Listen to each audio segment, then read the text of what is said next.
Hi అండి, welcome back to Padma channel.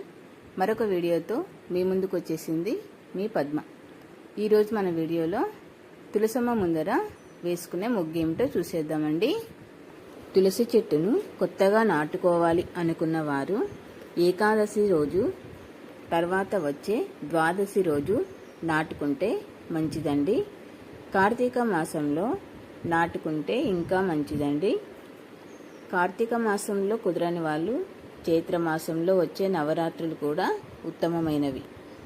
ఇంకా గురువారం, శుక్రవారం, శనివారం కూడా మంచివేనండి. ఈ రోజుల్లో కూడా నాటుకోవచ్చు. ఆది, సోమ, మంగళ, బుధవారాలు మంచివి కాదండి. ఆషాఢ శుద్ధ ఏకాదశి నుండి కార్తీక శుద్ధ ఏకాదశి వరకు చాతుర్మాస్యాలు అంటాం. ఆ రోజుల్లో తులసి మొక్కను నాటడం కానీ మార్చి పాతడం కానీ చేయకూడదు.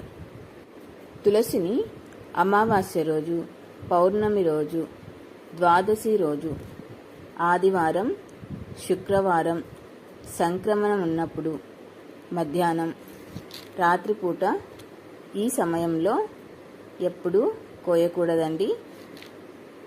అసలు మంచిది కాదండి. అలాగే ద్వాదశి రోజు మాత్రం పొరపాటున కూడా కోయకూడదని పండితులు చెప్తున్నారండి.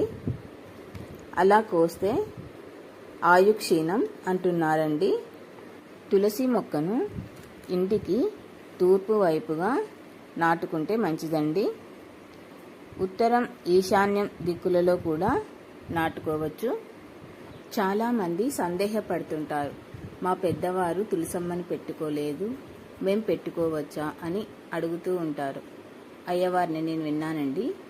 అలాంటి వారు ఏ సందేహం లేకుండా పెట్టుకోవచ్చు. ఎవరైనా సరే మనం తులసి పూజ చేసుకోవచ్చండి. వీళ్ళు వాళ్ళు అని ఏమీ లేదండి. మన పూర్వీకులు పెట్టుకోలేదు, మేము పెట్టుకోవచ్చా అన్న సందేహం విడిచి ఎవరైనా అమ్మవారికి పూజ చేసుకోవచ్చండి. అమ్మవారికి పఠించే శ్లోకం ఏమంటే, యన్మూలే సర్వతీర్థాని యన్మధ్యే సర్వదేవత యదాగ్రే సర్వవేదా చ తులసీం త్వాం నమామ్యహం. నమ తులసీ కళ్యాణి, నమో విష్ణుప్రియే శుభే, నమో మోక్షప్రదే దేవి నమః అని శ్లోకం చదువుకుంటే మంచిదండి. Thanks for watching. నా వీడియో మీకు నచ్చిందని అనుకుంటున్నాను. నా వీడియో మీకు నచ్చితే నా వీడియోని లైక్ చేసి, షేర్ చేసి, సబ్స్క్రైబ్ చేసుకోండి మన ఛానల్ని.